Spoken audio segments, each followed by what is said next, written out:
That night, the impact of her metal bracelet against my cheekbone rang like a spoon tapping glass. I stood still, counting breaths, as she whispered, "You will not tell anyone." What she didn't know, my grandfather's hearing aid was recording. He heard everything. And the next morning, he didn't call the police. He called a lawyer. I thought I was breaking. It turns out, this was the beginning of a corporate revenge no one saw coming. My name is Nora Blake. I am 29 years old.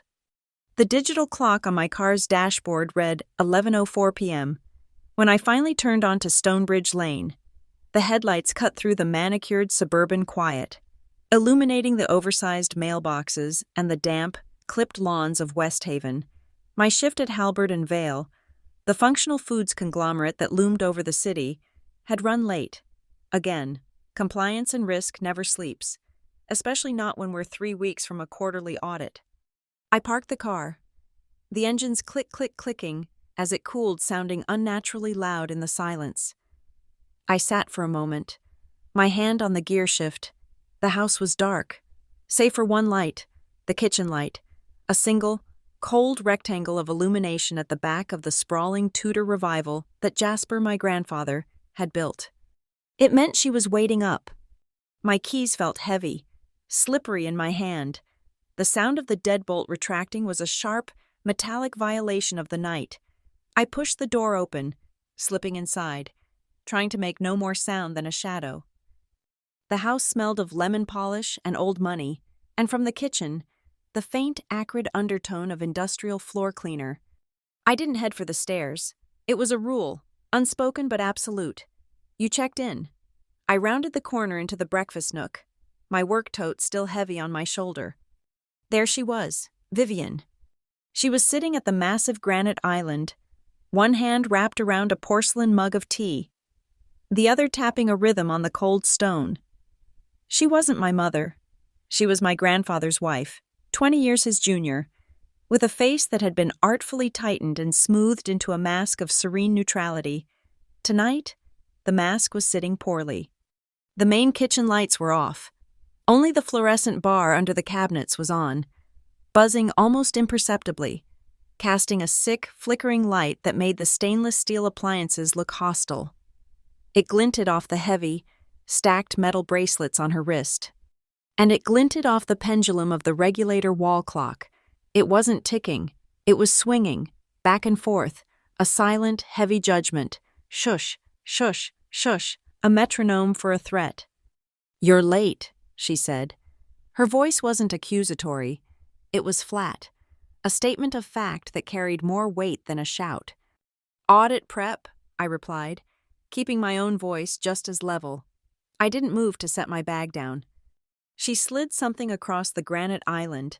It made a scraping, plastic sound, a gray, hinged box, my access card holder, or rather, one that looked like it. "You were careless," she said. "You left this on your desk, took the wrong one home." I looked down. It was a standard issue Halberd and Vale badge box, but across the front, someone had affixed a strip of white label tape, black block letters, printed from the main office machine. Property of compliance. My blood didn't run cold. It stopped. That wasn't my box. Mine was in my tote bag. This one. This was from the secured evidence locker, the one holding the sensitive files for the ethics division, the files I audited. "This isn't mine," I said. "Don't be difficult. Nora, I found it. Imagine if security had, or Mr. Price, Calder Price, our interim CEO, and Vivian's personal project. You took the wrong documents, an honest mistake." She slid a single piece of paper over, next to the box, a pen. "It's just a simple letter," she said. "Acknowledging the error, a small lapse, given your workload. You sign it, I file it with HR, and this all goes away, a minor reprimand." I read the first line. Nora Blake, do hereby admit to the improper and unauthorized removal of sensitive materials from the Compliance and Ethics lockbox. This wasn't a reprimand. This was a confession. This was a termination with cause. This was a professional execution. She was trying to frame me for corporate espionage. No, I said. The word was small, but it filled the kitchen. No? Her painted eyebrow arched. I won't sign a lie. The air thickened. The buzzing from the light seemed to drill into my skull. The clock's pendulum swung. Shush, shush. You, she said, her voice dropping to a whisper, are an ungrateful little... She stood up. I didn't flinch. I was trained in compliance. You don't flinch. You don't react. You observe. You document. She moved faster than I anticipated. Her hand came up, not open-palmed, but as a rigid blade. It wasn't the slap that shocked me. It was the sound. The stack of heavy silver-plated bracelets on her wrist struck my cheekbone first. The sound was sharp, brittle, and shockingly clear in the tiled room. It wasn't the fleshy smack of a hand. It was the distinct, high-pitched clang of metal on bone, like a spoon striking the rim of a crystal glass. The sound echoed. It shot down the hall, up the stairwell. I stood perfectly still. I didn't raise a hand to my face, though it burned with a cold fire. I tasted metal, sharp, like sucking on a new penny. I smelled the floor cleaner, the sharp lemon ammonia scent burning my nostrils. I saw the tape on the box, property of compliance. I saw her hand, now resting on the counter. Her fingers splayed. Her chest rose and fell, not heavily, just energized. You will not tell anyone, she whispered, the words precise, surgical. She picked up her tea mug. It clattered against the saucer, a clumsy, discordant sound after the perfect, terrible clarity of the first, the only admission of her adrenaline. She took a sip. What she didn't know, what she never bothered to learn, was about my grandfather. Jasper Blake was upstairs. He was 84 and his hearing was failing. So, he had invested in the best technology money could buy. His hearing aids weren't just amplifiers. They were a network. They had directional microphones, Bluetooth connectivity, and a remote listen feature he claimed was for watching television without disturbing her. It connected to a small, sleek black speaker on his bedside table. He had heard it. He had heard the scraping plastic of the box. He had heard her flat, accusatory tone. He had heard my no, and he had heard the bright, unmistakable clang of metal on my face. He had heard everything. I turned, my tote bag still on my shoulder. I didn't say goodnight. I didn't acknowledge the letter, the box, or the ringing in my ear. I simply walked away. My footsteps were silent on the cold tiles. I passed the hall mirror, catching a glimpse. My face was pale, my eyes dark, but the mark wasn't visible yet, not under this light. I climbed the stairs, my hand gripping the polished oak banister. Each step was deliberate. I reached my landing, walked down the carpeted hall to my own room. The door was solid wood. I pushed it open, stepped inside, and twisted the heavy brass lock. Click. I leaned my forehead against the cool wood of the door. My heart, which had been frozen in my chest, suddenly thudded, a frantic, painful beat. Thump, thump, thump. My whole body started to shake, a fine, uncontrollable tremor. I went into my ensuite bathroom, flipped on the light. The reflection was stark, a red welt, already swelling, with a faint, angry line across the crest of my cheekbone where the edge of the bracelet had connected. I opened the small dorm fridge Jasper had installed for me years ago. For privacy, he'd said. I pulled out a soft-sided ice pack, wrapped it in a thin towel, and pressed it to my face. The cold was a violent, grounding shock. I sat on the edge of my bed, phone in my hand. My fingers were steady now. I opened my texts to him. Just one contact. Jasper. I typed, "I'm okay." I hit send. The 3 dots appeared instantly. He had been waiting. A moment later, the reply came. One sentence. "Tomorrow morning. See my person." I stared at the words. Not, "Are you hurt?" Not, "I'll handle this." Just a directive. See my person. I didn't know who my person was. I only knew Jasper. I knew he was a man who had built a food empire from nothing but his father's struggling bakery and a ruthless understanding of supply chains. I knew he had never, in my entire life, called the police. Police were for public failures, for people who lost control. Jasper Blake never lost control. He just won. He won proxy fights. He won zoning battles. He won hostile takeovers. And he always won shareholder meetings. That night, I didn't sleep. I sat in the armchair by the window, the ice pack slowly melting against my skin, turning the towel damp. I listened to the house. The heating system kicked in with a low whoosh, far below. I heard the faint chime of the regulator clock as it struck midnight, then 1, then 2. Each tick of that pendulum was no longer a shush.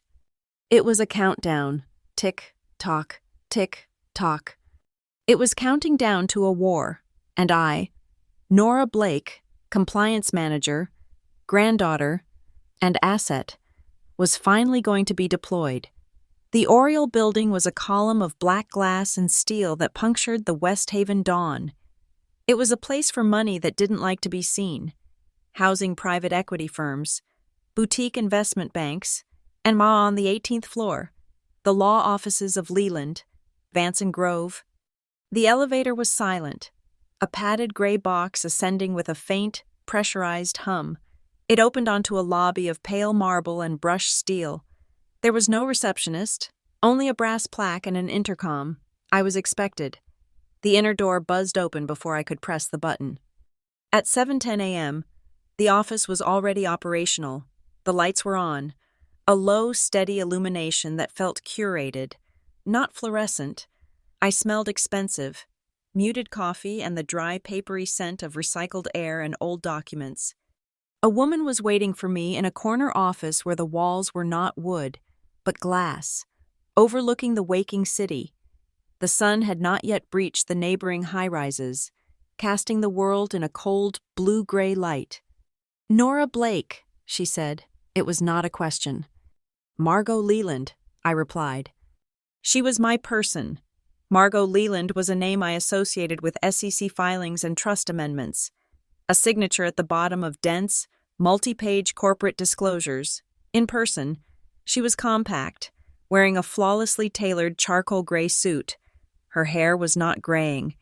It was a pure, polished silver, cut in a severe, effective bob.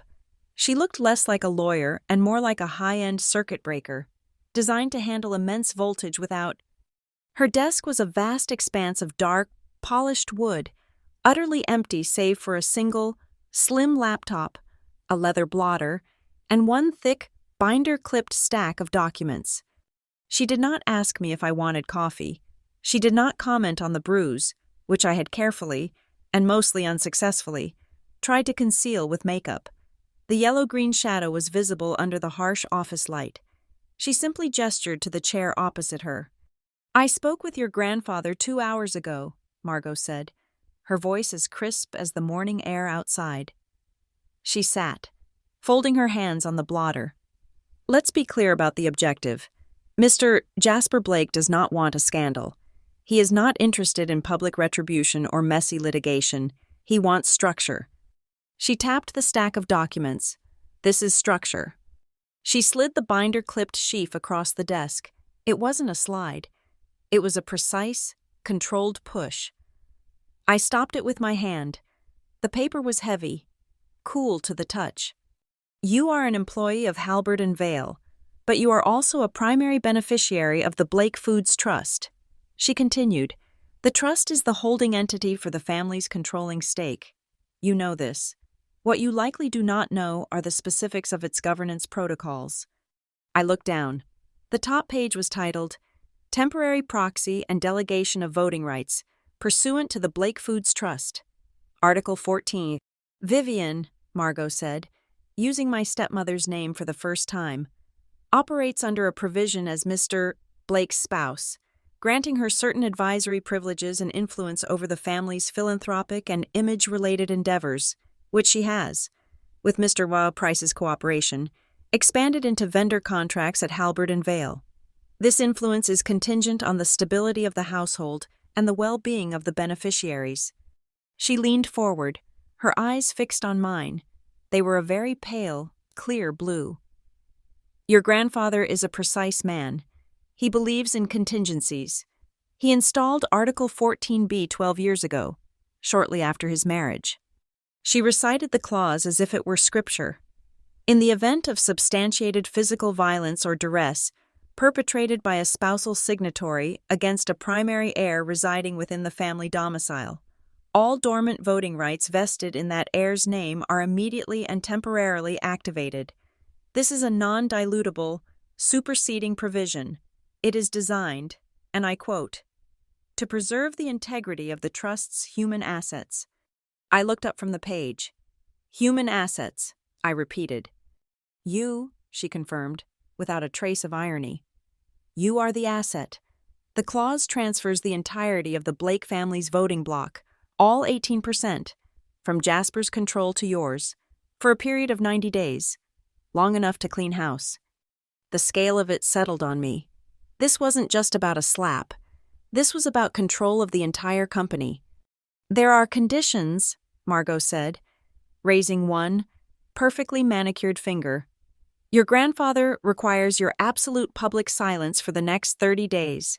No police report, no anonymous tips to the press, no sympathetic conversations with colleagues. You will not be a victim. You will be a compliance manager doing her job.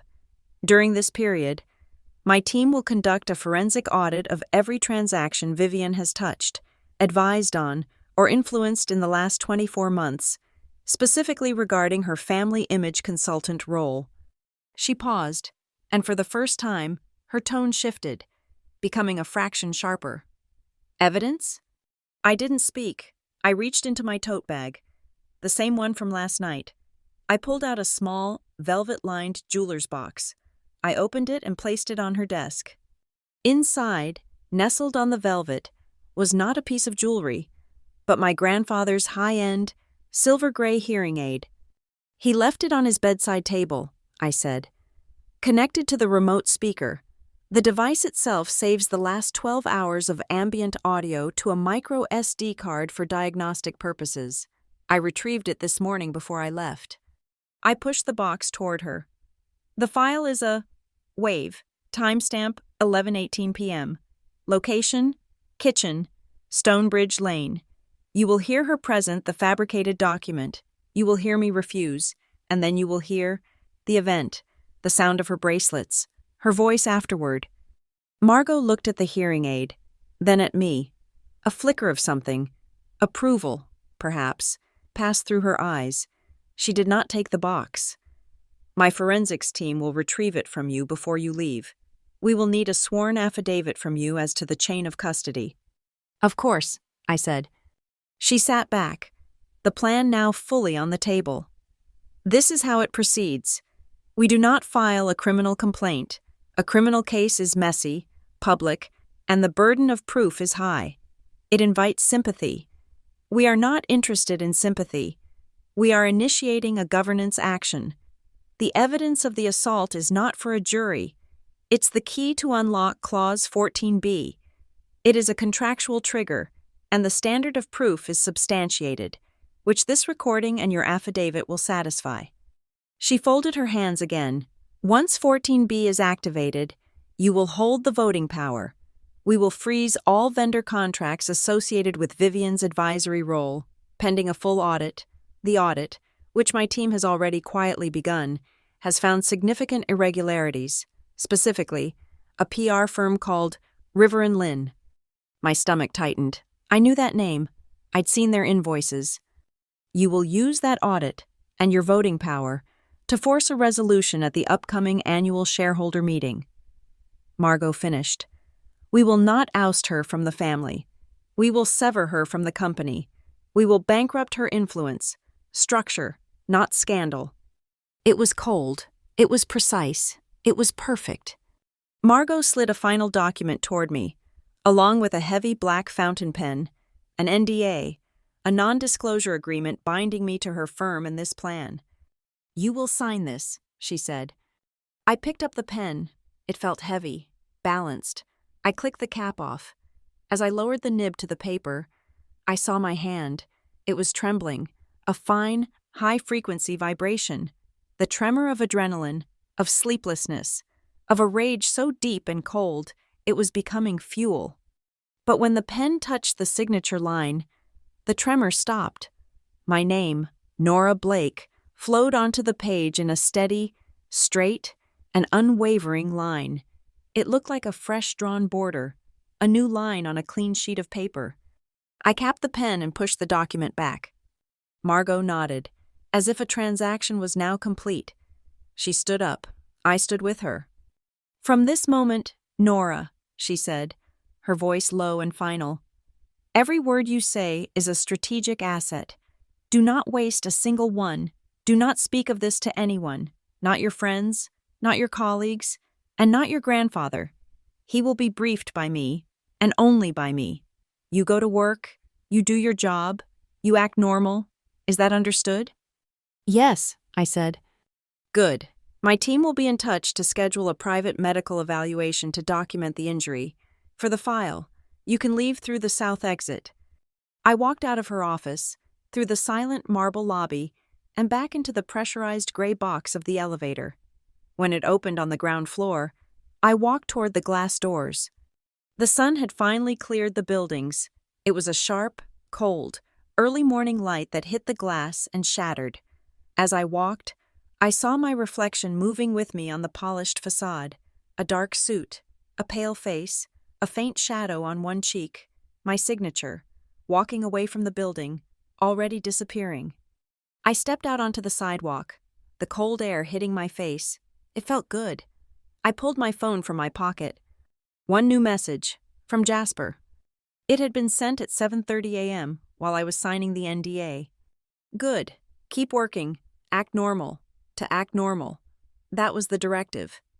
I badged into the Halberd and Vale Tower at 8:52 a.m., my face a carefully constructed mask of foundation.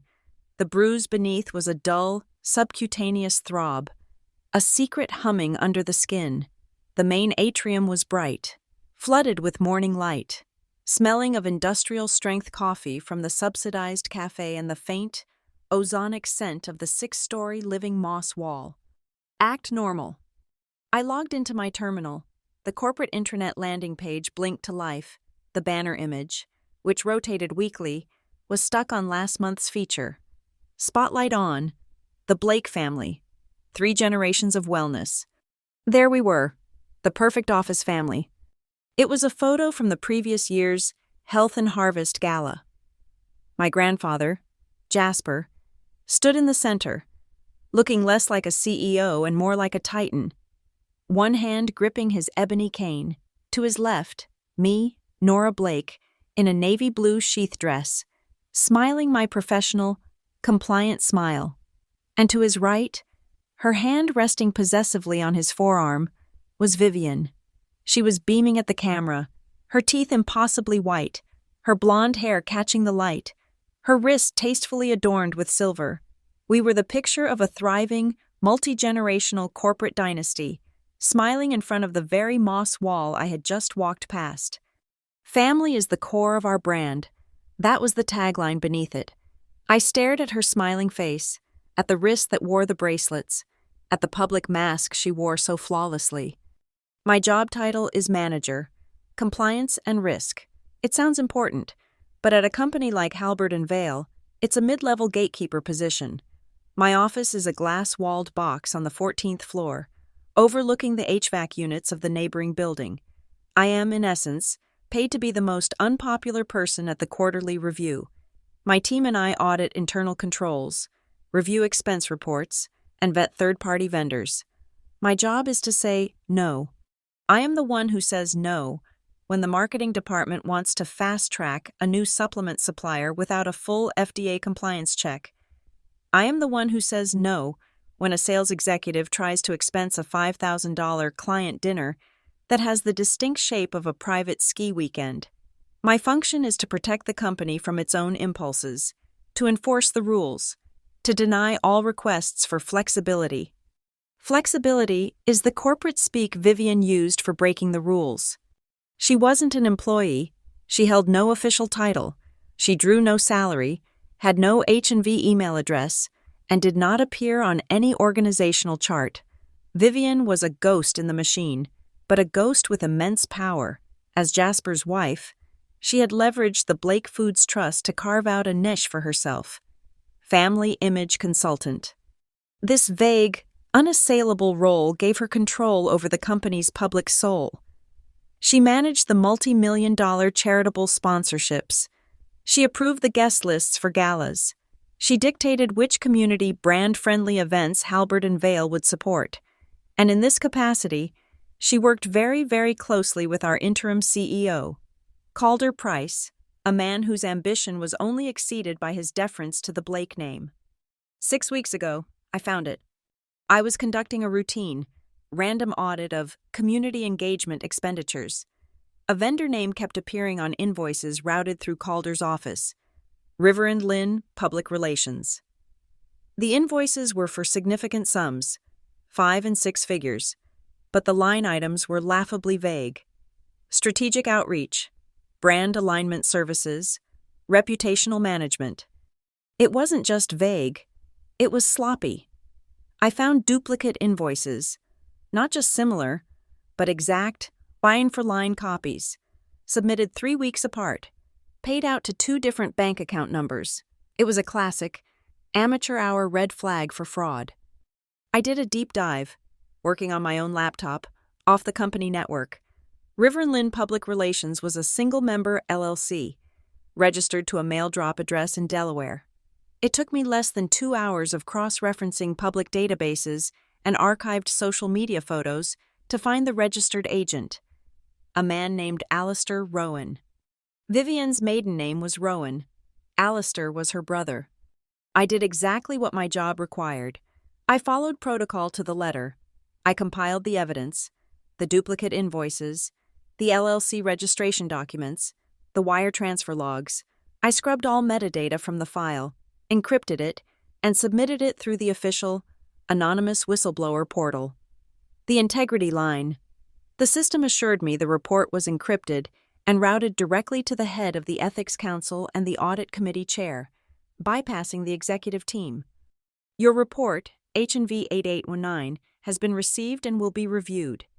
I felt a cold, clean satisfaction. I had done my job. I had followed the rules.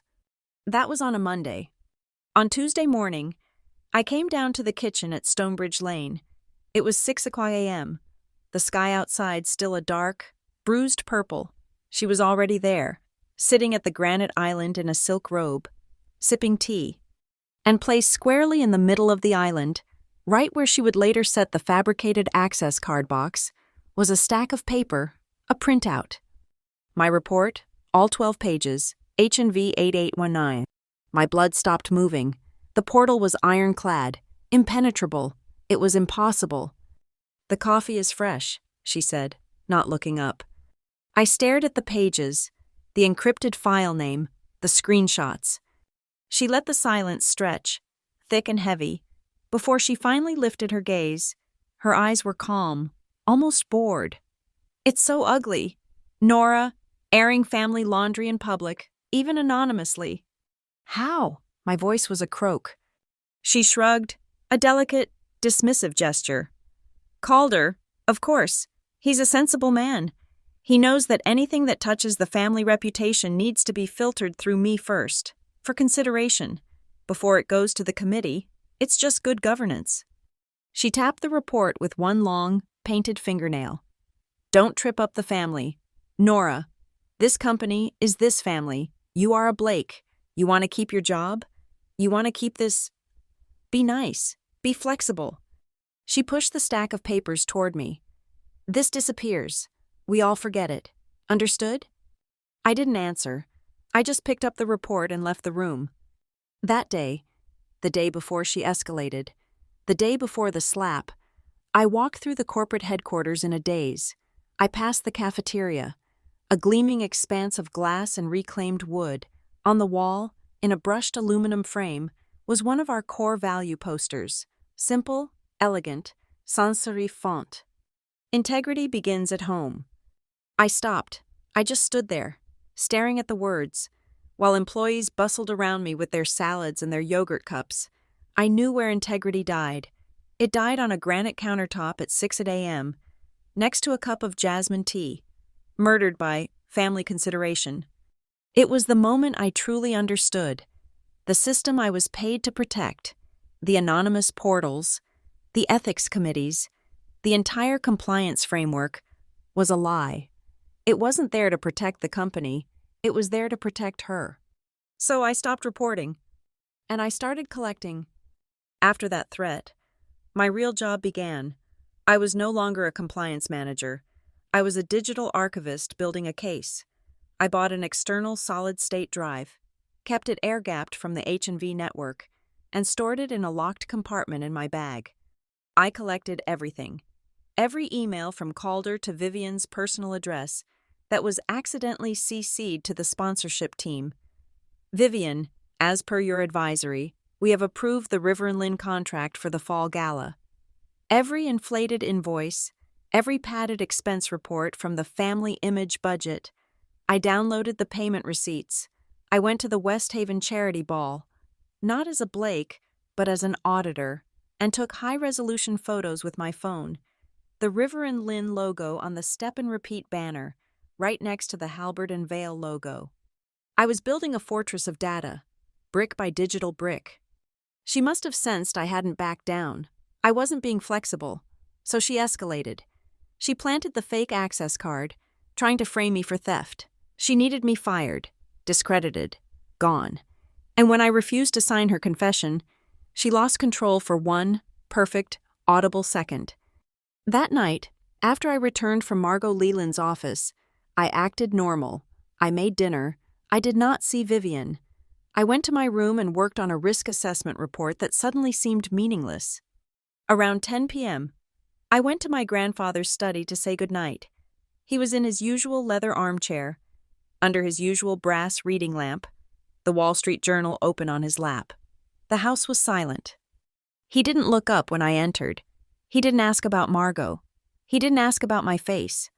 "Good night, Jasper," I said. He just grunted, his eyes still scanning the stock tickers. I turned to leave. "Nora." I stopped. He folded his paper, methodically, and placed it on the side table. He reached into the pocket of his tweed vest and held something out. It was a small black USB flash drive, standard, unmarked, except for a tiny white Dymo label affixed to the plastic. It had one letter on it, M. "For M," he said, his voice quiet. "Give this to her, not by email, hand delivery." "What is it?" "Structure," he replied. He picked his paper back up. I was dismissed. I took the drive to my room and locked the door. I booted up my personal laptop, the one that never touched the H&V network. I plugged in the drive. One file, a 28-page PDF. Draft, proposed amendments to the bylaws of Halberd and Vale. Inc. Confidential and privileged. I opened it. It was not a draft. It was a finished weapon. It was a masterpiece of corporate legalese, a scalpel forged by a master. It proposed a new section, 11.4c, on conflicts of interest regarding non-employee relations.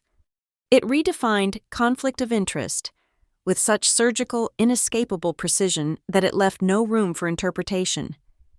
It explicitly and permanently barred any individual not formally employed by the corporation or its direct subsidiaries from influencing, advising, approving, or participating in any way in the vendor selection, procurement, or contract negotiation process. It made no difference if that person had a familial, spousal, or other significant personal relationship to officers or primary shareholders. It went on. It established a new, independent oversight committee with the power to claw back 100% of funds from any contract deemed to have violated this clause. It was designed to do one thing: to sever Vivian from the company's financial arteries, permanently and completely. I scrolled to the very last page. In the footer, in faint gray italics, was the digital watermark. Drafted by M. Leland, Vance and Grove, V4, final. My grandfather hadn't just been waiting for her to make a mistake. He had already built the cage. He was just waiting for the right evidence to spring the trap. In a corporate war, Victory isn't about righteousness, it's about mathematics. The Halbert and Vale annual shareholder meeting was set for 3 weeks from today, to be held in the grand ballroom of the Riverlight Hotel. The Riverlight was all smoked glass and soaring ceilings, a monument to new money that Vivian adored. The official, publicized agenda was aggressively optimistic. A new decade of wellness. The flagship item was the vote on a massive capital expenditure to launch a new product line.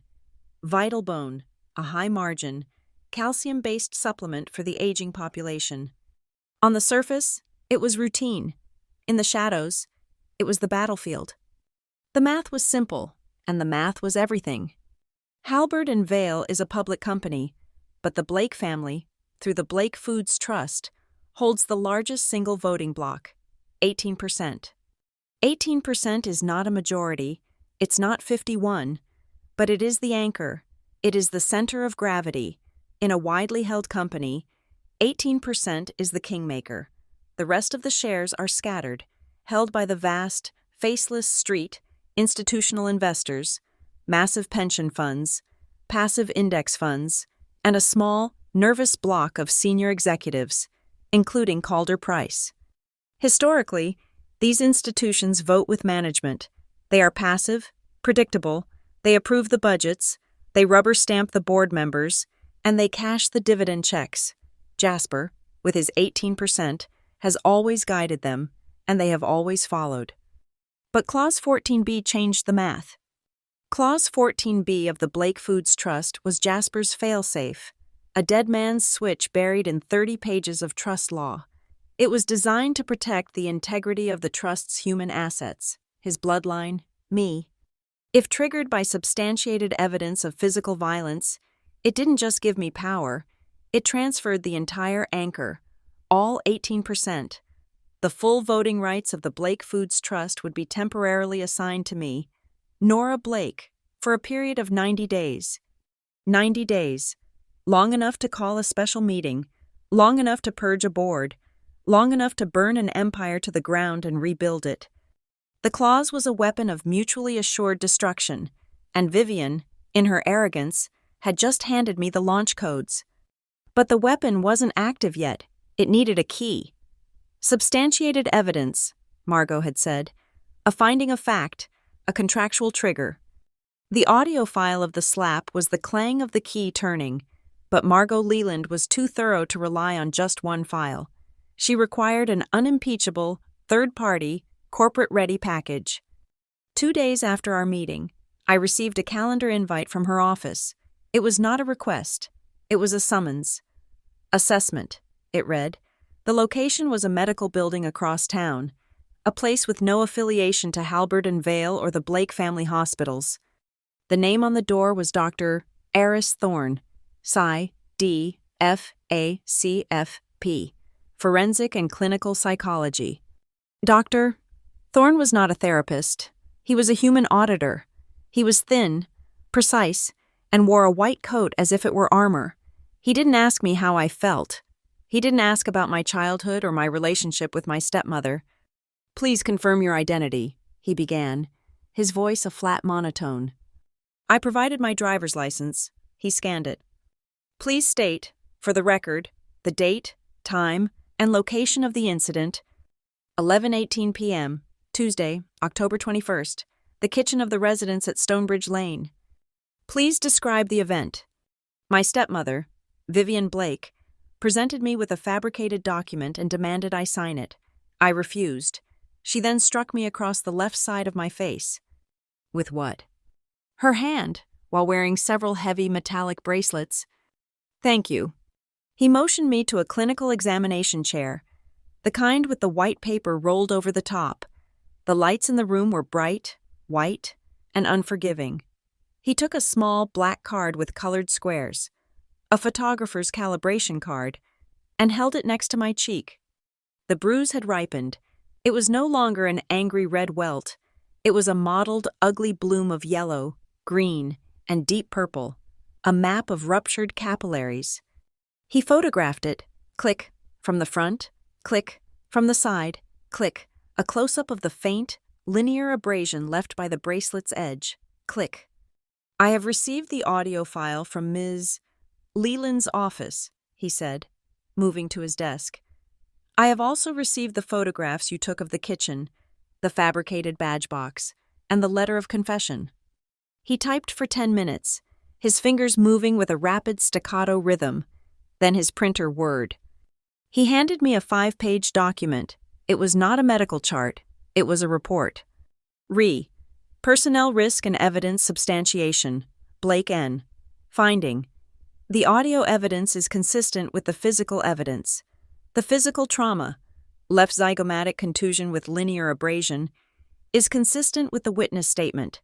The pattern of coercion described, combined with the physical event, constitutes a substantiated act of workplace-related violence and duress, triggering the at-risk protocols. It was the coldest, most sterile, most beautiful thing I had ever read. It was the key. I signed the last page. Dr. Thorne countersigned and sealed it in a large, watermarked envelope. This will be delivered to Ms. Leland by bonded courier within the hour. I had the trigger. Now, I needed the allies.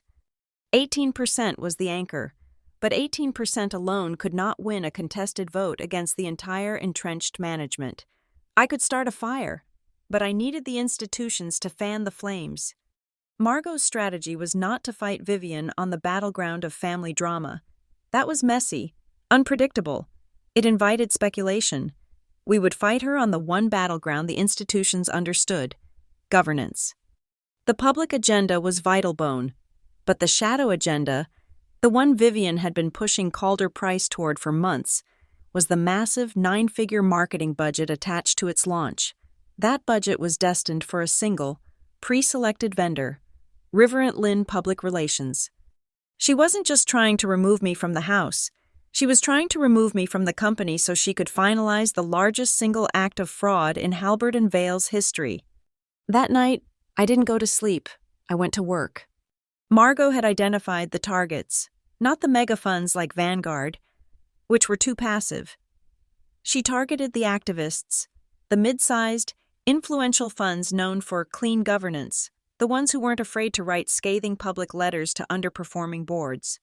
North Cove Capital held 6.5%, known for ousting the CEO of a rival logistics firm over expense account fraud. Prentice Retirement Group held 8%, a massive teachers' pension fund that ran on an ESG, environmental, socials, and governance mandate. They hated self-dealing. Acuity Index Fund held 5%, smaller, but their founder was a famous corporate raider.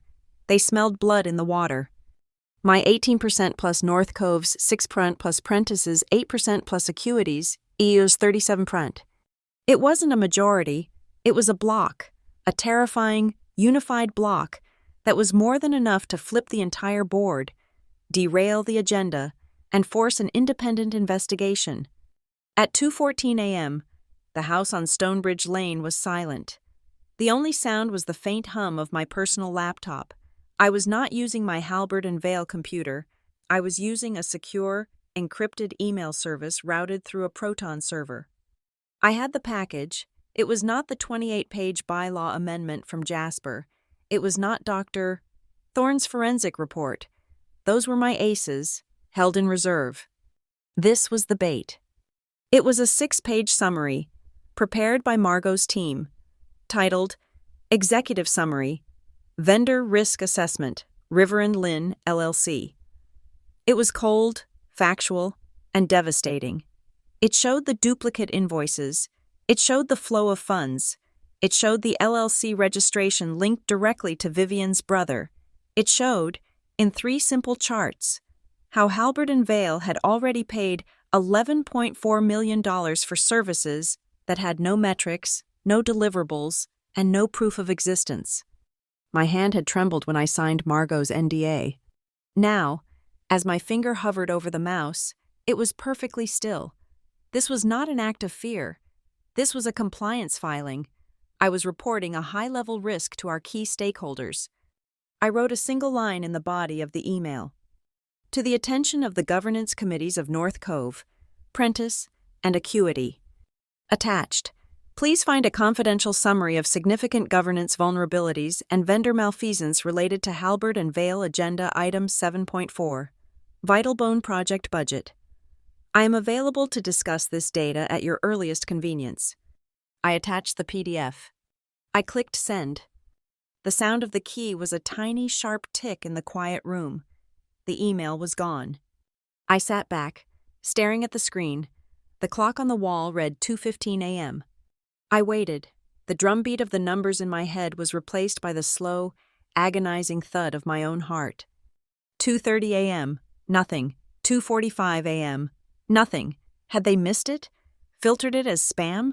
3:04 a.m. My inbox chimed. An email from a managing director at Prentice Retirement Group. The subject line was blank. The body contained one word. Received. 3:11 a.m. Another chime. North Cove Capital. Received. We are reviewing. Stand by. 3:17 a.m. Acuity. Received. They didn't delete it.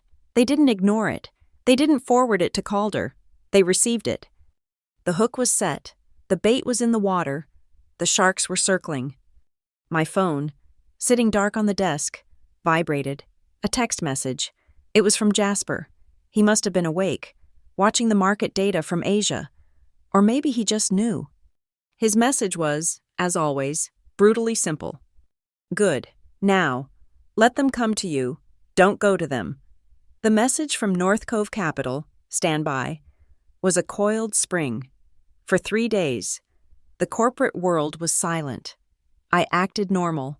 I ran risk assessments. I drank bad office coffee.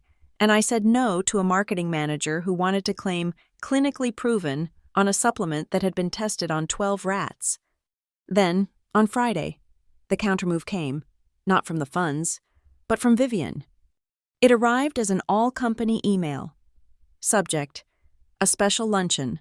Halbert and Vale gives back. Vivian was hosting a spontaneous charity fundraiser in the main atrium at noon today. It was a brilliant move. It was aggressive, public, and utterly deniable. It was her claiming the territory, reinforcing her position as the company's benevolent matriarch, the keeper of its soul. By 11:45 a.m., the atrium was transformed. White linens were draped over high-top tables. Waiters circulated with champagne flutes, sparkling cider for appearances, and avocado toast points. A small string quartet sawed away in the corner, their music thin and lost in the cavernous, glass-walled space. And at the center of it all, on a small, raised platform, was a podium with the Halbert and Vale logo. Next to it stood Vivian, dressed in a winter white suit, looking radiant, philanthropic, and untouchable. At her side was Calder Price, our interim CEO. His eyes fixed on her with a look of manufactured adoration. He was her prop. The local lifestyle press was there. 2 reporters and a cameraman from West Haven Living, a magazine Vivian's consulting budget kept afloat. I didn't go down. I stood on the 14th floor internal balcony, near the compliance offices, looking down on the event. From this height, the people were abstract shapes. The string quartet was inaudible, and the whole affair looked like a sterile, silent pantomime. My phone buzzed in my pocket, a new email from Margot. Subject: FYI. Stay at your desk. Do not engage. Observe. Photograph. Archive. Log the time. I was already doing it. I leaned against the glass railing, my phone in my hand, its camera open. I wasn't just watching, I was conducting surveillance. Calder spoke first, his voice reedy and amplified by the speakers, echoing in the atrium. He spoke of community and giving back, and the leadership of the Blake family. He then introduced the heart of our Halbert and Vale family, Mrs. Vivian Blake. Vivian stepped up to the microphone. The room quieted. She smiled, a slow, warm, camera-ready smile. "Thank you, Calder," she said, her voice smooth as cream. "Thank you all for coming. We at Halbert and Vale know that our wellness mission doesn't stop at our products. It begins, as our own posters say, at home." My breath caught. She was looking right at the camera, but the words were for me, an audience of one, 13 floors up. "That's why," she continued, "I am so proud to announce our new flagship corporate initiative, Safety at Home, a program dedicated to ensuring that every family has the resources to create a secure, nurturing environment, free from conflict and fear." The atrium burst into applause. A few employees whistled. I zoomed in with my phone's camera. She was glowing. She placed one hand gently, almost protectively, on Calder Price's forearm. It wasn't a gesture of support. It was a gesture of ownership. "He is mine. This company is mine. You are nothing." I listened to the sound of the applause, the faint, distant clink, clink, clink of glasses as the waiter circulated. I closed my eyes for a second, and the sound was no longer champagne flutes. It was the sharp metallic clang of her bracelet against my face. I smelled the expensive coffee being brewed in the cafe below. I smelled the damp, earthy scent of the moss wall. And underneath it all, I remembered the acrid, chemical smell of floor cleaner in the dark kitchen. I clicked my phone. Photo saved. 12:17 p.m. Atrium. I took another. Vivian Blake and Calder Price. 12:18 p.m. I recorded a 30-second video of her speech, her voice echoing with the perfect poisonous irony. Video saved. 12:19 p.m. I turned around and went back to my desk. I didn't need to see any more. The performance was over. The threat had been delivered. The second part of the attack came at 3:04 p.m. Our corporate intranet, H&V Connect, has a social feed. It's a digital water cooler, a place where employees post baby pictures, organize potlucks, and celebrate work anniversaries. It is, of course, monitored by HR. A new post appeared. It was flagged as anonymous, a feature reserved for sensitive HR feedback that had somehow been exploited. The title was, "A Question of Gratitude." Just wondering. The post began, "What everyone thinks about family in the workplace. We're always told H&V is a family, but what happens when one family member, who has been given everything, a home, a job, a position they didn't earn, gets overcome with ambition? What happens when an ungrateful granddaughter decides she knows better than the people who built the company? I'm just asking for a friend. It's sad to see someone invent such ugly, false stories just to try and grab power and shares from the very people who protected them. It's a real question of integrity, isn't it?" The atrium had been a cannon. This was a sniper rifle. The post sat there, radiating poison. The comments section was a wasteland of silence. No one dared to touch it. I stared at the words, "Ungrateful granddaughter," "Invent ugly," "False stories," "Grab power and shares." It was a direct, public accusation of libel. It was designed to discredit me in advance, to paint me as a liar before I could ever present my case. My first impulse was to call IT security, to demand it be taken down. It was a violation of the company's code of conduct. It was harassment. "Do not react." Margot's words. I didn't react. I investigated. As a compliance manager, I have high-level administrative access. I right-clicked, viewed the post's source properties. The post wasn't truly anonymous. It was tagged with an internal IP address, 10.49.112. I opened the company's asset tracking network. I ran the IP, 10.14.9112, assigned to Workstation PR07, 9th floor, Public Relations.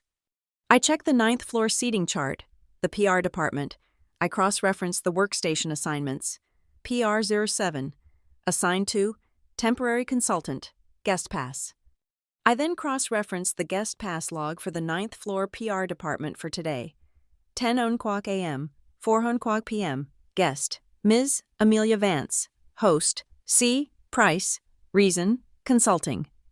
Amelia Vance, Vivian's personal assistant, the one who ran her schedule and managed her consulting life. I took a screenshot of the post. I took a screenshot of the IP address tag. I took a screenshot of the workstation assignment. I took a screenshot of the guest pass log. I compiled the 4 images into a single PDF, encrypted it, and saved it to my air-gapped hard drive. File. Libel evidence. F. Do I delete the post? Do I call HR and demand its removal? No. I left it. I left it there for the entire company to see. A public, libelous, and demonstrably false accusation, posted from a workstation tied directly to Vivian's staff. It was no longer just an insult, it was evidence. It was corporate harassment, and I had the entire digital chain of custody. Let it sit. Let them hang themselves with it. I worked until 7 p.m. I acted normal. I closed my files, packed my bag, and drove home. The house was quiet when I got in. Jasper was at his club. Vivian was, presumably, celebrating her successful PR day. I went to my room, locked the door, and opened my laptop to review the day's evidence. At 8:15 p.m., my personal phone vibrated. A text from an unknown number, but I knew who it was. Vivienne. The text read, Nora, today's unfortunate events. The post. It's all so messy. It's clear people are upset. This doesn't have to continue. If you are willing to make a public apology for your recent behavior and sign the letter I gave you, I can make all of this stop. We can be a family again. It was the final move, the generous offer of peace, placed after the public execution. She was trying to box me in. She thought I was isolated, humiliated, and beaten. She thought I was a 29-year-old girl, not a 29-year-old compliance manager. I held the phone, the screen glowing in the dark room. A public apology. Sign the confession. I typed my reply. My fingers were steady. Thank you for the offer in writing. I hit send. I turned the phone over and set it on the nightstand. I would not be hearing from her again. I had just confirmed her text was not a peace treaty. It was Exhibit E, coercion and blackmail. A moment later, the phone vibrated again, a different text. From Jasper. He must have been briefed by Margot on the day's events. His message was 2 lines. The perspective of a man who had seen a dozen such battles. Some wars are lost in the press. It doesn't matter. It only matters what is won in the minutes. The minutes of the shareholder meeting, the official, legal, binding record. I went to sleep. For the first time in a week, I slept soundly. Jasper's directive, let them come to you, was a lesson in power. Power does not beg, it does not chase, it waits, and it receives. I waited for 48 hours. The anonymous intranet post stayed up. A festering, digital monument to Vivian's arrogance. The safety-at-home banners went up in the atrium. I acted normal. Then, on Monday morning, an email arrived in my secure, non-corporate inbox. From Fletcher, D at North Cove, Cap. Subject, blank, body, Tuesday, 7 a.m., the Greystone Diner, booth 14, come alone. The Greystone was a 24-hour joint off the highway, a place of vinyl booths, formica tables, and coffee that tasted like burnt asphalt. It was the last place anyone from the 18th floor of the Oriole building would ever be seen. It was perfect. I arrived at 6:58 a.m. The air smelled of stale grease and industrial bleach. I slid into booth 14, a cracked red vinyl bench facing the door. At 7 a.m. on the dot, he walked in. He looked nothing like a corporate raider. He was in his late 50s, wearing a slightly rumpled department store suit, and carried a worn leather briefcase. He could have been a regional insurance salesman. This was a man, I realized, who had made an art form of being underestimated. This was Fletcher. He slid into the booth opposite me, placed his briefcase on the seat, and flagged down the waitress. Coffee, black, and a water. He didn't ask me what I wanted. He looked at me, his eyes analytical, not sympathetic. He wasn't looking at my bruise, which the cheap diner fluorescents probably highlighted in gruesome detail. He was looking at my composure.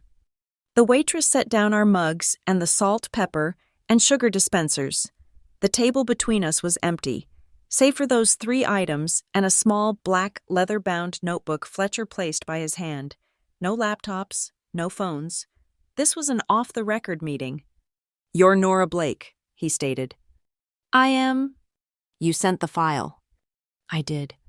He took a sip of the terrible coffee and didn't grimace. My analyst tore it apart. River and Lynn, 11.4 million. It's sloppy, but it's real. The CEO, Price, signed off on the final wires. The woman, Vivian, is your grandfather's wife. Yes. He leaned forward, his voice dropping. I don't care about your family drama. Ms. Blake, I don't care about gossip, and I don't care about who is sleeping with whom or who is angry at whom. That's noise. I care about numbers. So do I. Mr. Fletcher, I said, my voice just as low, just as cold. I am a compliance manager. This isn't a family dispute for me. I am not here to take my family to the press. I am here because I want a clean company. His eyes held mine. This was the moment. He was deciding, right here, if I was a hysterical, spurned relative or a cold, rational actor. I pushed my mug aside. The 6-page summary I sent you? It's incomplete. I found something else. I reached into my bag and slid a single piece of paper across the formica. It was not a report. It was a simple flowchart, drawn by me, confirmed by Margot's forensic accountants. River and Lynn is the first layer, I said, tapping the box at the top. The money goes in for PR services, but it doesn't stay. 20% goes to Alistair Rowan, her brother, the other 80%. It flows out. It's washed. I tapped the second box. It flows to another LLC. Solace Events, registered in Nevada. This one isn't her brother, it's her cousin's husband. Solace Events has exactly one client, Halberd and Vale, and it has exactly one function. It pays the vendors for all of Vivian's charity galas, the florists, the caterers, the Riverlight Hotel. Fletcher's eyes narrowed. He got it instantly. She's not just stealing, I said. She's double-dipping. She gets H&V to give her a massive budget for a charity event. Then she funnels that budget through her brother's company, takes a cut, and sends the rest to her other shell company, which then pays the actual bills for the event. She controls the money in, the money out, and skims from the middle. The Safety at Home campaign isn't philanthropy. It's a front for a self-dealing engine. Fletcher stared at the flowchart. Fake ESG, he muttered, the words sharp with disgust. It's the one thing my board cannot stand. We hate backdoor suppliers, and we despise fraudulent environmental, social, and governance posturing. It's a material risk. He looked up, the assessment complete. This is good. This is actionable. But it doesn't matter. None of it matters. Ms. Blake, unless you have the power to force the vote, the proxy statement is already filed. The agenda is set. You, an angry mid-level manager, can't change it. So, I'll ask you one question. Do you have the votes? This was the question. Not, are you okay? Not, can you prove it? But, can you win? The Blake Trust holds 18%, I said. That is the anchor. And your grandfather controls it, Fletcher countered, tapping his pen on his notebook. He's letting this happen. He's compromised. The block is useless. He was compromised, I corrected him. He isn't anymore. I am. I leaned in. The Blake Foods Trust contains a provision, Article 14B. It's a contingency clause. It transfers the total voting rights of the trust to me, the primary heir, in the event of substantiated physical duress from a spousal signatory, like Vivian. Fletcher stopped tapping. He just stared. You need to substantiate it, he whispered. It is substantiated, I said. I have the digital audio of the event. I have a full forensic medical report from an independent physician, Dr. Eris Thorne, documenting the physical evidence. I have a chain of custody for the fabricated documents she tried to force me to sign. I have the text messages from her, offering to make it all stop if I sign a confession. I delivered the final line. My grandfather, Jasper Blake, signed his own affidavit confirming the evidence at 9 a.m. yesterday. Dr. Thorne's report was notarized at 10. My lawyer, Margot Leland, filed the complete, Sealed package with the Trust's administrators at noon today, as of noon tomorrow, following a contractually mandated 48-hour review period. Article 14B activates. The entire 18% block will be in my control. The diner was silent, save for the clatter of plates in the kitchen. Fletcher closed his notebook. He took a final long drink of his cold coffee. 18%, he said. Plus my 6.5, Prentice's 8, Acuity's 5. He did the math in his head. 37.5%. That's a coalition. That's a wrecking ball. I don't want to wreck the company, I said. I want to clean it. I'm not proposing a proxy fight. I am proposing we align on 2 votes at the meeting. First, we vote no on the Vital Bone budget until an independent investigation of River and Lynn and Solace events is complete. Second, we introduce and pass Jasper's bylaw amendment, Section 11.4c, permanently barring non-employees from all vendor decisions. You sever her influence, he said. You cut off her money. And I stop her from bankrupting the company on a fraudulent marketing campaign. He nodded, a short, sharp gesture. No scandal, just structure. Just structure, I agreed. He stood up, throwing a $10 bill on the table. He didn't offer to shake my hand. He simply picked up his briefcase. You'll have my proxy, Ms. Blake, he said. We align. He walked out. I sat there for another minute, my heart a cold, steady machine. I checked my secure email. 2 new messages. From James Strauss at Prentice.org. Subject, H&V, body, we align. From Ops at Acuity. Subject, H&V governance, body, we align. The coalition was no longer a theory. It was a 37.5% fact. I left the diner and drove to work. I acted normal. I walked into the stainless steel elevator at the Halberd and Vale Tower. As the doors slid shut, I was alone, encased in polished metal. I looked at my reflection. The light in the elevator was unforgiving, just like in Dr. Thorne's office. I looked at my face. The bruise was no longer the angry purple and yellow map of last week. It was fading, a pale greenish-yellow shadow. Almost gone. The swelling was down. The mask of makeup almost covered it. I was healing. The physical evidence was disappearing, just as the legal and financial evidence was becoming indestructible. I lifted my phone. I turned the camera on myself. I looked into the lens, at the faint, fading stain on my skin. I took one more picture. Not for pity, not for sympathy, not to show anyone. I took it to remember. It was the last piece of evidence, the last page of my own private, internal log. This was the cost. This was the face of the asset that had activated Clause 14B. The elevator doors opened onto my floor. I put the phone away and walked to my desk. My corporate email chimed, an invitation. From Calder Price, CEO, Interim. Subject, Invitation, H&V, Annual Meeting, Breakout Session. Dear Nora, in light of your team's excellent work on third-party vendor management, I would like to formally invite you to present a brief summary on supplier risk and compliance protocols at a special breakout session during the annual meeting. It's a great opportunity for you to share your expertise with our institutional partners. We'll book you in the River Lights Juniper Conference Room. 10:30 a.m. Just after the main address. Keep it high level. 10-12 minutes. Send your slides to my team for review. Best, C. I read the email twice. He was handling me. He had seen the anonymous intranet post. He knew I was ungrateful. This was his move.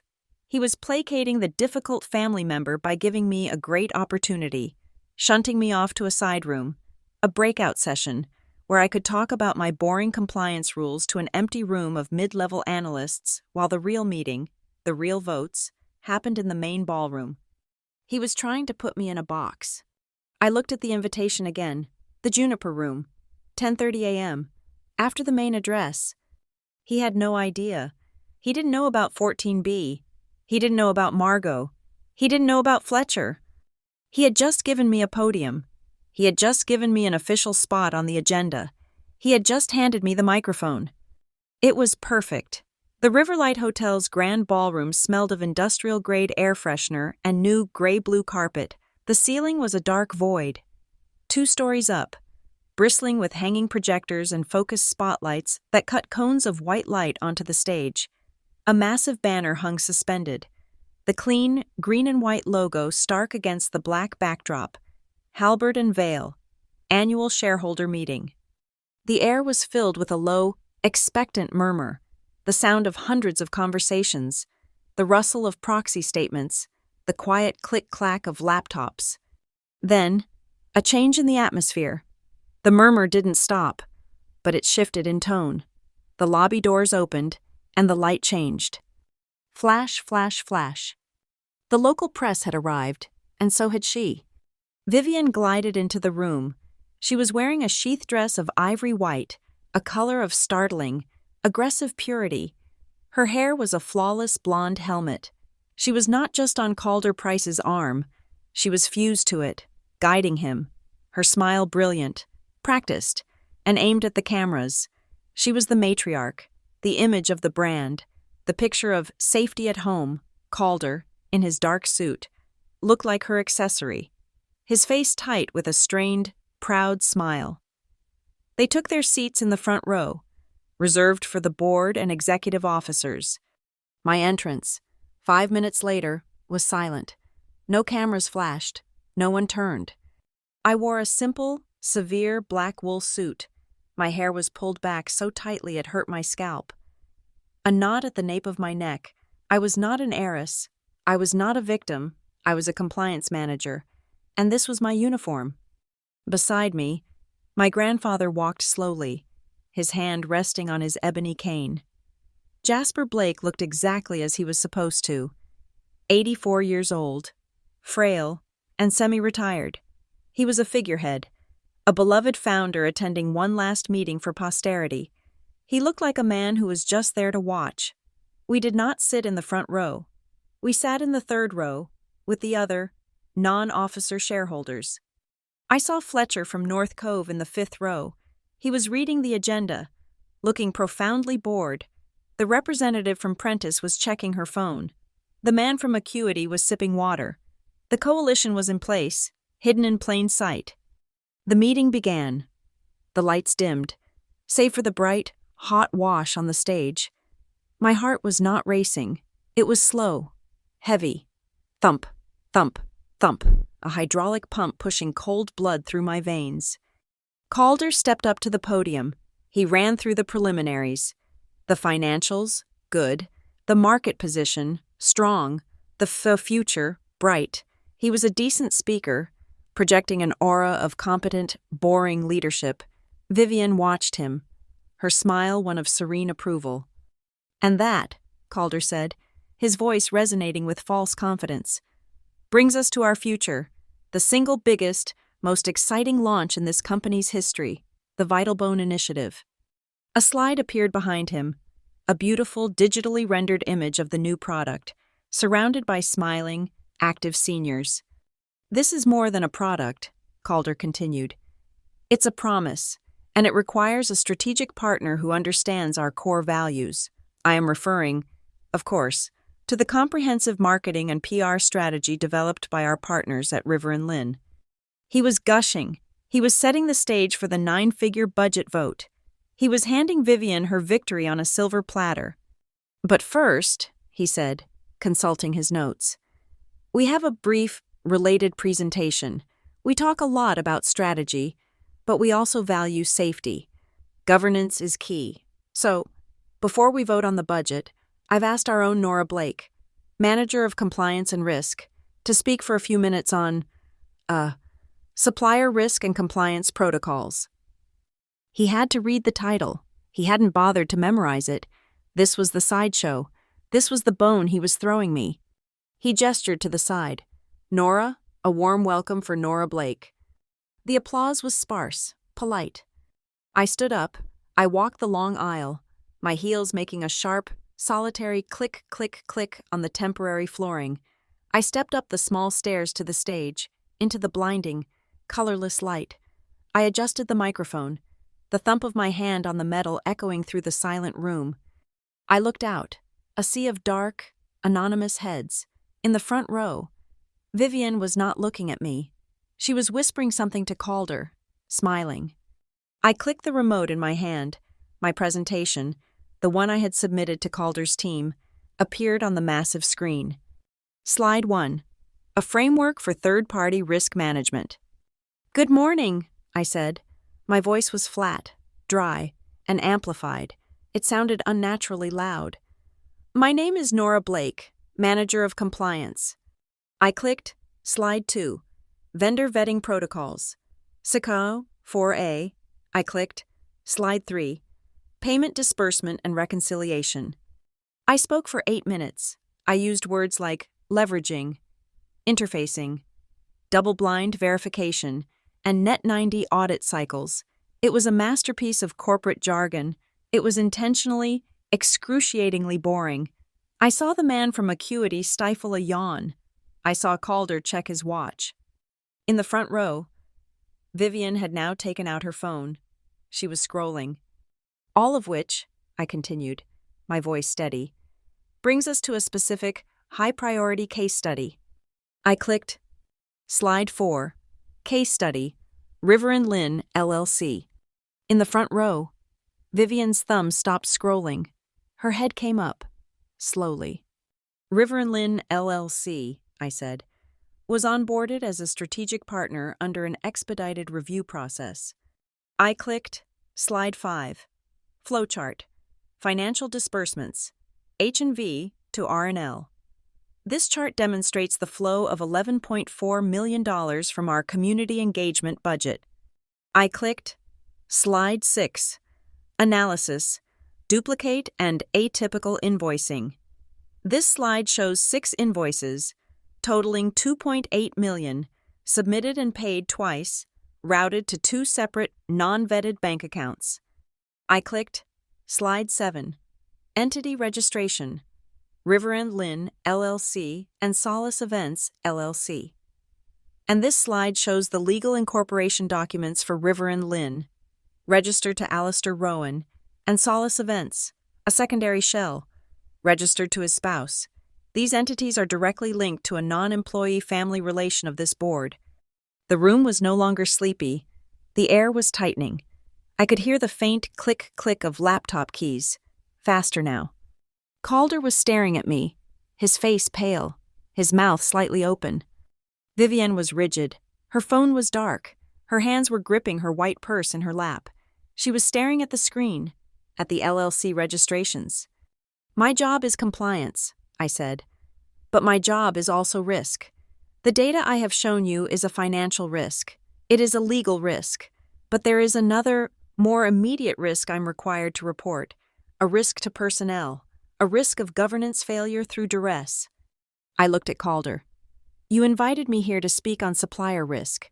This is the ultimate supplier risk, the one that happens when governance fails completely." I clicked Slide 8. The slide was almost blank. Black background, white text, Exhibit J. Substantiating data, WAV file. Below it, a single, green and black audio waveform. "This final exhibit is an audio file," I said. "It was recorded at 11:18 p.m. on October 21st, during a discussion regarding these suppliers. It substantiates the level of duress involved in this corporate malfeasance." I pressed the button. The speakers hissed. And then, the sound. It was not a shout. It was not a scream. It was a sound that should not be amplified. It was the sharp, crystalline, unmistakable clang of metal striking glass, or bone. The sound echoed, filling the vast, silent ballroom. It was obscene in its clarity. And then, the voice, a whisper, now amplified to the size of a building, hissing through the speakers, dripping with a cold, precise rage. "Sign it?" 12 seconds. That's all it was. I clicked the remote.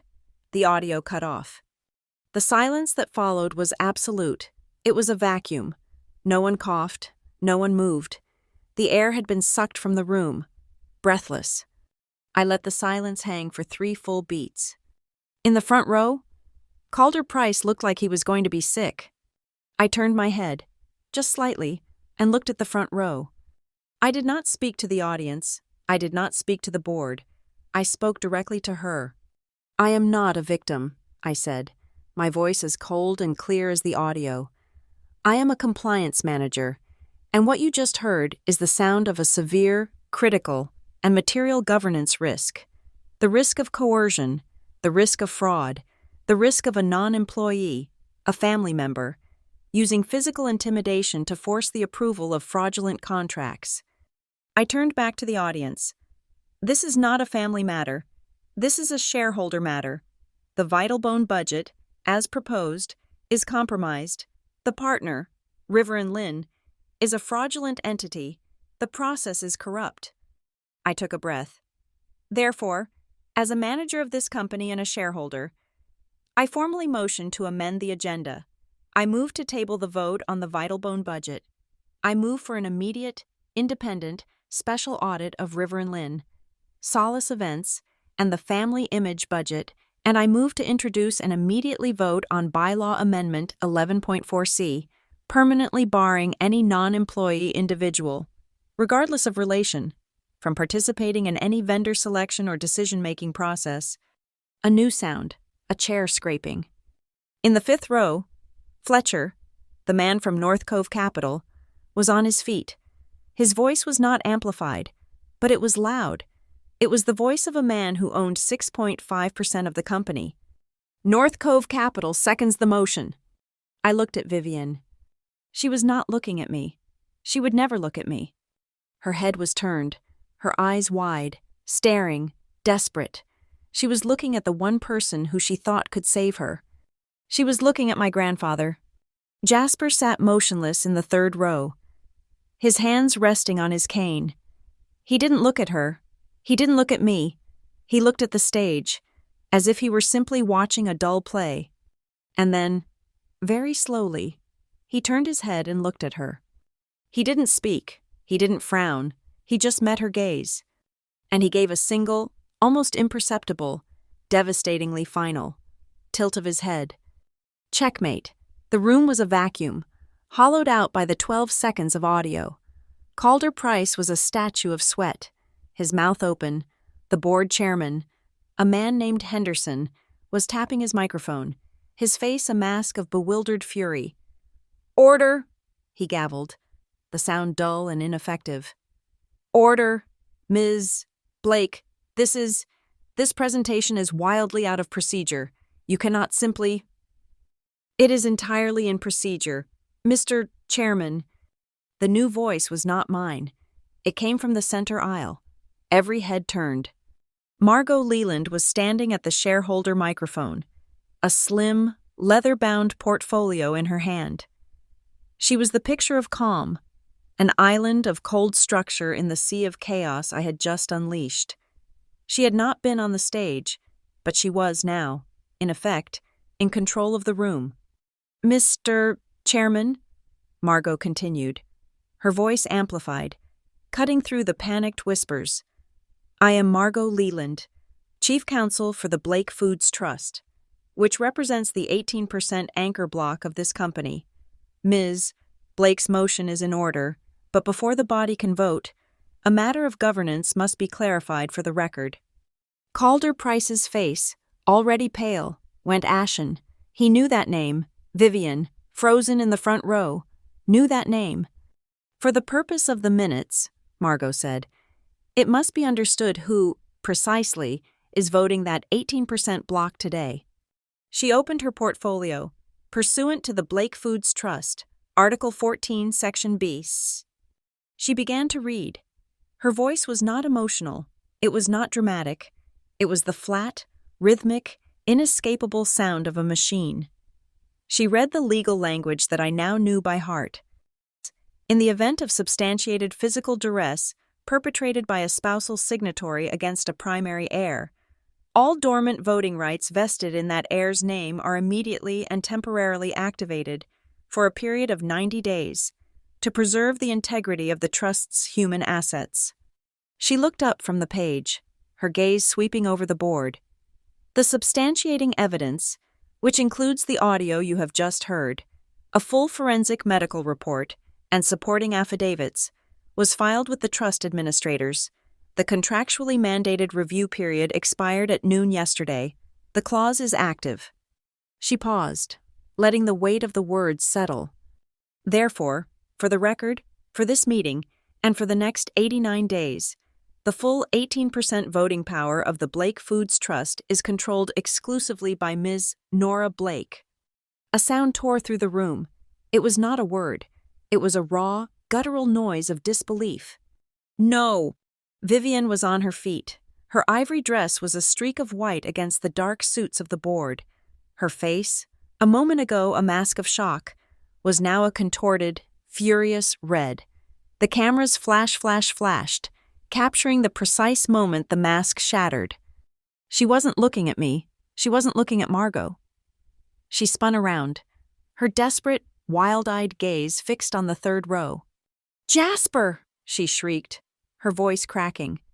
"Jasper, you can't let her do this. It's a lie. It's all lies. Tell them, Jasper, tell them you wouldn't do this." All the air, all the power, all the focus of the room shifted. It left me at the podium. It left Margot at the microphone. It settled, heavy and absolute, on the 84-year-old man sitting by the aisle, leaning on his cane. My grandfather did not stand. He did not raise his voice. He simply watched her, his face impassive. He waited until her frantic plea had died, leaving another, more painful silence in its wake. He leaned forward, just slightly. His voice was quiet, the dry rustle of old paper, but the live microphone at the podium was sensitive. It picked up every syllable and broadcast it to the room. "Vivian," he said. His voice was not angry. It was not sad. It was a statement of fact. "I did not call the police. I called the law, and the law has been satisfied." Click. The sound of the first lock tumbling into place. Vivian crumpled back into her chair as if her bones had dissolved. On stage, Mr. Henderson, the chairman, looked at his own legal counsel, who was pale and nodding slowly. He was trapped. The trust's governance was a private, ironclad contract. He had no choice. The motion has been made by Ms. Blake," Henderson stammered, his authority gone, "and seconded by North Cove Capital. The motion is to table the Vital Bone budget, to initiate a special audit, and to introduce Bylaw 11.4C. He swallowed, his throat dry. "We will now proceed to the vote. Please use the devices provided." This was the moment, the mathematics. Every seat had a small, gray electronic clicker, green for approve, red for deny, yellow for abstain. I was still at the podium, in the hot white light. I picked up my own device. My hand was not shaking. I looked at the small, green button. I thought of the clang of the bracelet, the smell of the floor cleaner, the anonymous, poisonous internet post. I pressed approve. A small red light on the device blinked, confirming my 18% was in. Click, the sound of the second lock. I looked out at the room, in the fifth row. Fletcher pressed his green button without hesitation. 6.5%. The woman from Prentice, green. 8%. The man from Acuity, green. 5%. The coalition, 37.5%, was on the board. The main screen behind me flashed, changing from my Exhibit J slide to the live voting results. A bar graph. The yes bar shot up instantly. 37.5%. Calder and the board members were frantically pressing their red buttons. The no bar crept up. 5%, 10%, 15%, but they were too late.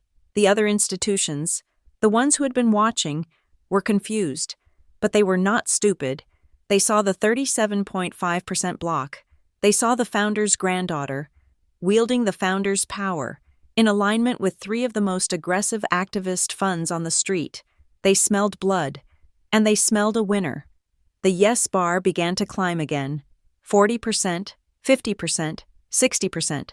The smaller funds, the pension managers, the undecideds, they were piling on. They were joining the winning side. The voting closed. The graph froze. The final tally was brutal. Yes, 68.4%, no, 22.1%, management, the board, and their loyalists. Abstain, 9.5%, the cowards. The motion, the chairman said, his voice hollow, passes. Mr. Chairman? Calder Price was on his feet, his hands gripping the table. He was drenched in sweat. Mr. Chairman, for the record, for the minutes, the executive team, management. We were entirely unaware of these allegations of malfeasance. We were not aware of the nature of the River and Lynn contract. We acted in good faith. He was shouting. He was trying to build his legal defense, right here, live, for the shareholders. He was trying to separate himself from the sinking ship. But Margot Leland was still at her microphone. Mr. Chairman, she interrupted, her voice a scalpel. Given Mr. Price's public admission of a severe, multi-million-dollar lapse in his oversight, and given his documented proximity to the primary target of the audit, she didn't even say Vivian's name. We propose a friendly, practical addition to the motion just passed, that during the 90-day independent audit, Mr. Price's executive authority related to all procurement, vendor contracts, and marketing budgets be immediately and summarily suspended, pending the audit's findings. His duties in these areas will be temporarily absorbed by the COO. Calder's head snapped toward her. He looked like he'd been shot. She hadn't just separated him, she had neutered him. Second, Fletcher's voice boomed from the floor. Henderson didn't even call for a tally. All in favor? A sea of green lights. The addition is passed. Click. The third lock. I had not said a word. I did not need to. The minutes were now speaking for me. I looked down at the simple, black-strapped watch on my wrist. The second hand was sweeping. 11:14 a.m. This item is now closed, the chairman announced, his voice desperate. He raised his gavel high. This meeting will take a 30-minute recess. He brought the gavel down. Crack. The sound was sharp, definitive. It was the sound of a judge's sentence. It was the sound of a heavy steel door being bolted shut. It was the sound of a lid being hammered onto a box. The house lights came up. The room exploded in a roar of voices, of chairs scraping, of the press surging forward. I looked past the chaos, to the tall, atrium windows at the side of the ballroom.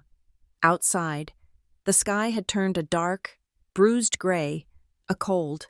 Fine rain had begun to fall, a fine, cold rain, streaking the glass, blurring the city beyond. In my suit pocket, my work phone gave a single, silent vibration. I had set an automated rule in my calendar. An email, triggered by the 11:15 a.m. meeting block, had just been sent from my compliance account to the entire accounts payable department. Subject: Vendor termination notice, effective immediately.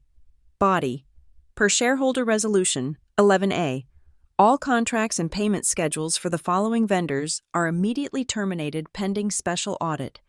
River and Lynn, LLC. Solace Events, LLC. Click the final lock. I turned from the podium, my work done.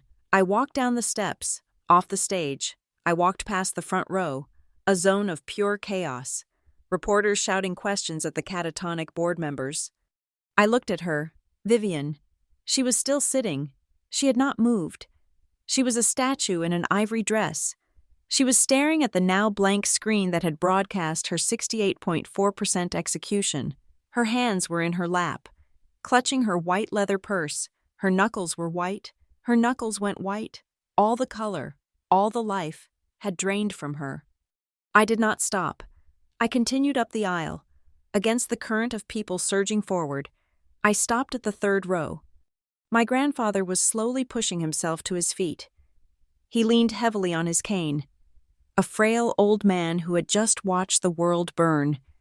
He looked at me, his eyes clear, unreadable. He had to lean in close, so I could hear him over the noise of the room. His voice was a quiet, dry command. Now, he said, You go get lunch. Leave the rest to the minutes. I did not go to lunch. Jasper's command was symbolic. The minutes of the meeting were the meal, and the board would be feeding on it for weeks. I left the ballroom, pushing through the stunned, chaotic lobby of the Riverlight. I bypassed the main entrance, where the press vans were already congregating, and took a service corridor toward the hotel's flagship restaurant, Oriole. My phone had vibrated just as the chairman's gavel fell. It was not a text from Margot or Jasper. It was from the hotel concierge. Ms. Blake, Mrs. Vivian. Blake requests your immediate presence in the Cypress Room at Oriole. She will wait. She wasn't fleeing. She was summoning one last arrogant attempt to exert control. Oriole was the opposite of the ballroom. The ballroom was a cold, vast public arena. This was a dark, intimate, and suffocatingly quiet tomb.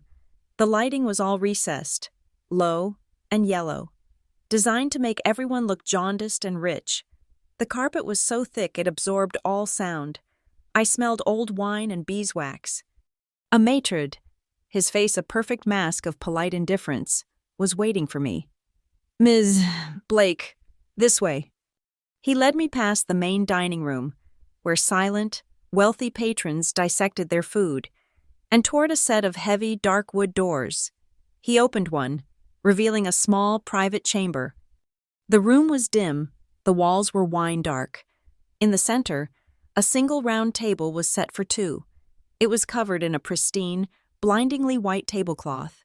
On it sat a small, delicate crystal vase holding a single, perfect, blood-red orchid. It was a silent, staged scene. Vivian was already seated, her back to the window. The ivory dress she had worn in triumph now looked grotesque in the dim light, like a wedding gown at a funeral. Her face was pale, stripped of its camera-ready sheen. The makeup was still perfect, but the life underneath it was gone. She looked exhausted. She looked old. She did not say hello. She did not offer me water. She simply watched me as I crossed the room and took the seat opposite her. The maitre d' closed the door, sealing us in. The silence was absolute, heavier than the noise in the ballroom. "You must be very proud," she whispered. Her voice was raw, shredded from her single shriek of "Jasper." I did not reply. I waited. This was her meeting. She gestured to the table. Between the silent vase and the empty bread plates was a thick 9x12 manila envelope. It was heavy. "Money," she said. The word was flat, ugly. "A significant amount, more than you will ever make in your pathetic compliance job, and an agreement." She slid the envelope across the white cloth. It made a faint, scraping sound. "The family," she said, her eyes fixed on the flower, "does not require further humiliation. You have made your point. You have had your performance. Now, you sign this, and you disappear. You resign from Halberd and Vale.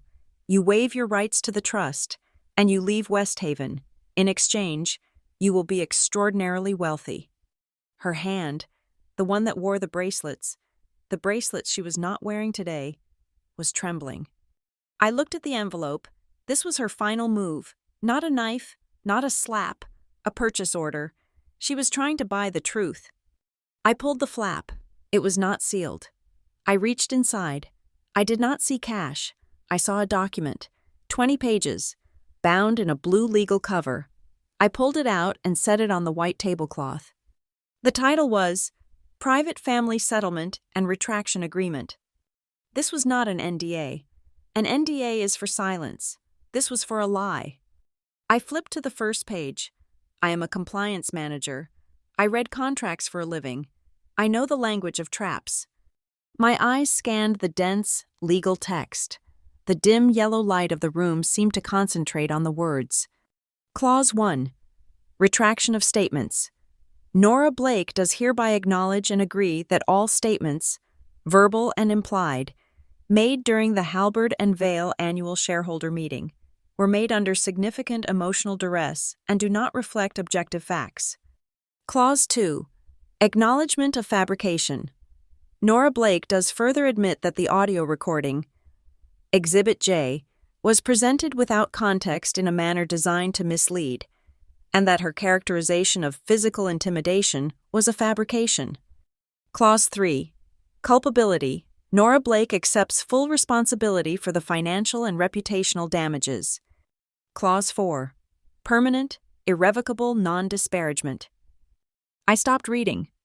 Fabrication. The word hung in the dim, stale air. It was a noose. This was not an offer. It was a gallows. She was offering me a fortune to publicly declare myself a liar, to confess to a crime. She was trying to legally unwind my entire victory, to poison the minutes, to give her grounds to contest 14B. The dim, yellow-lit room vanished. I was back in the kitchen at Stonebridge Lane. I was not smelling beeswax. I was smelling acrid. Lemon ammonia floor cleaner. I was not seeing a red orchid. I was seeing the flicker of the under-cabinet fluorescent light. I was not hearing the silence. I was hearing the sharp, high-pitched clang of metal on bone. I was tasting the new penny, the tang of metal and blood, on my tongue. I saw the green and black waveform of slide 7, the visual representation of her voice hissing. Sign it. And now, here she was, in a dark room, pushing another document at me, whispering the same thing. Sign it. I lifted my gaze from the page. I looked at her. Slowly, I folded the document, put it back in the envelope, and slid it back across the white cloth, stopping it right in front of her. I don't sell the truth. Vivian, I said. My voice was quiet, but it filled the room. I invest it, and the investment just paid out.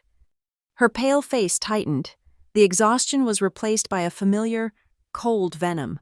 Her eyes, which had been dull, were now sharp, black pits of hate. You think you won, she hissed, leaning forward, her voice a low, ragged whisper. You think this is your victory? You are nothing. You are a naive, ungrateful child who ran to her grandfather. You only won because that old senile man is standing behind you. She thought this was still about family. She thought it was about Jasper. I did not raise my voice. I did not lean forward. I held her gaze, and I delivered the final, factual compliance report. No, I said. I won because the minutes are standing behind me. I let that hang in the air. The power was not Jasper. The power was the record, the motion, the vote, the 68.4%, the resolution, the law. I stood up. The chair scraped, loud in the silent room. She looked up at me, her face a mask of confusion, of a dawning, terrible realization. She had lost, and she didn't even understand how. The waiter had discreetly left the bill for the lunch we never ordered, face down, on the table. I reached into my own suit jacket. I pulled out a single sheet of paper, folded once. I'd printed it in the business center on my way here. I placed it on the white tablecloth. This is the only document that matters today, I said. It was a copy of the shareholder resolution that had just passed. I had used a highlighter on one section, and the yellow line was bright even in the dim room. Bylaw Amendment 11.4c is hereby permanently and irrevocably barred from any decision-making, advisory, or procurement process. All contracts related to said individual, including River and Lynn and Solace Events, are terminated. I placed the lunch bill on top of it. I turned and walked to the heavy dark wood door. I heard her breath, a sharp, choked inhalation. I put my hand on the brass handle. Crash. The sound was explosive in the small room, the sound of delicate crystal shattering against the dark wall, the sound of water spilling, splashing, running down the wood. I heard the single, heavy thud as the orchid hit the thick carpet. A final, messy, theatrical tantrum, an ink blot on a white cloth, an act of chaos against a world of structure that had just crushed her. I did not turn. I did not look back. I opened the door and walked out, closing it softly behind me, leaving her alone in the dark with the broken glass and the bill. It was late afternoon. The adrenaline from the meeting had long since faded, leaving behind a cold, clean exhaustion. I wasn't at Stonebridge Lane. I was at the Halberd and Vale Tower, on the 14th floor, in my own glass-walled office. I was archiving the day's events, saving the official PDF of the shareholder minutes to my secure drive. My 18% voting power was still active. I was, for all intents and purposes, the company's most powerful shareholder. My personal phone, sitting dark on my desk, vibrated. It was a number I knew, but had never called, Calder Price. I let it ring twice, then answered. I said nothing. Nora? His voice was a dry, hoarse rasp. It sounded like he'd been gargling gravel. Nora, please, can we meet? Just for a minute. I need to tell you the truth, in private. He was terrified. He was a man with a suspended security clearance, a neutered title, and a board that now saw him as either a fool or a co-conspirator. He was desperate to prove he was the former. Conference room 12A, I said. 5 minutes. I hung up. I took the stairs down 2 flights. The 12th floor was quieter, reserved for executive meetings. Conference room 12A was a large glass box, its lights off. The sun was low, hitting the West Haven skyline. The late afternoon light, a deep, heavy orange, was cutting through the blinds, laying thin, ruler-straight strips of gold across the vast, polished mahogany table. The room was full of long, dark shadows. I was standing at the head of the table, in the dark. When he entered, he didn't see me at first. Nora, he said, his voice hesitant. Here, Calder. He startled. A small, guilty jump. He was holding a manila folder, his knuckles white. He looked terrible. His suit was rumpled, his tie was loose, and his face was the color of old oatmeal. Thank you, he stammered, staying by the door. I just wanted you to know, I didn't understand the extent of it. I swear. The River and Lynn invoices. Calder, I said, my voice quiet in the dark room. You signed the wire authorizations. You knew. No, he said, too quickly. He stepped forward, into one of the bars of orange light. It illuminated the panic in his eyes. I suspected, but I didn't know about her brother. I didn't know about the shell companies. She pushed it. She pushed it, I repeated, a statement, not a question. She threatened me, he said, his voice cracking. He stepped toward the table and threw the manila folder down. It skidded, stopping in a slice of sun.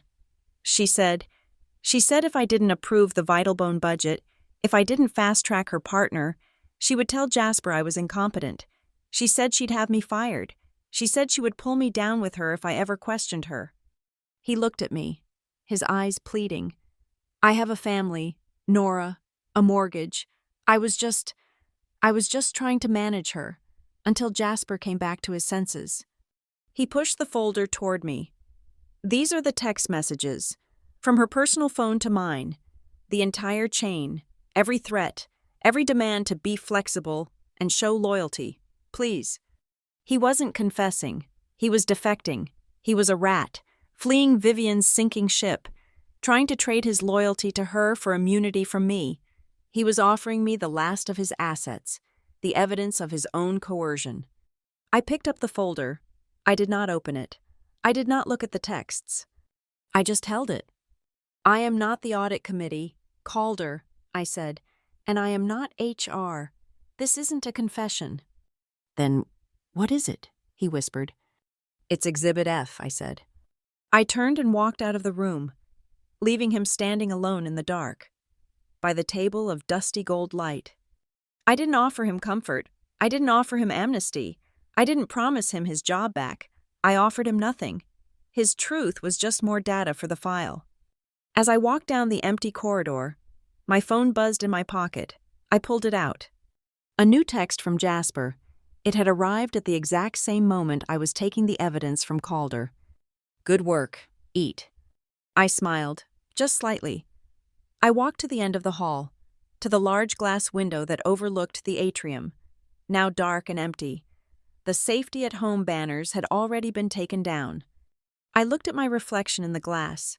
My face, pale in the twilight, stared back at me. The last of the yellow-green bruise on my cheekbone was gone. There was no mark, nothing left to see. I glanced down, into the lobby 3 floors below. In the far corner, by the service exit, I saw a small, sad tableau. Vivian, still in her ivory dress, now rumpled. She was arguing with 2 hotel security guards. They were unmoving, polite, blocking her path back to the conference wing. She had, I realized, been officially trespassed. She was no longer a person of influence. She was a liability. A third guard, a woman, gently took her by the elbow to escort her from the building. No one raised a camera. No one was shouting her name. She wasn't news anymore. She was just irrelevant. I turned away from the glass. I didn't need to watch. I walked to the main entrance of the Halberd and Vale Tower. The lobby was empty, the workday long over. I pushed through the heavy revolving glass door. The evening air hit my face. It was cool, sharp, and clean, blowing in from the West Haven River. It felt good. I stopped on the sidewalk, the revolving door shushing to a halt behind me. I looked up at the darkening sky, at the first cold stars. I said the last words, not to anyone, but to myself, a final, quiet audit, just loud enough to hear. "He didn't call the police," I whispered. "He called the law, and the law heard." The door spun again, one last time, as someone else left the building. It closed, with a soft, final click. Thank you so much for listening to this story. We'd love to know where you're listening from. So drop a comment below and let's connect. Please share your thoughts on Nora's Revenge. If you enjoyed this, please subscribe to the channel, like this video, and give us a massive boost by hitting that hype button. It tells the algorithm that this is a story worth hearing and helps us share it with more listeners just like you.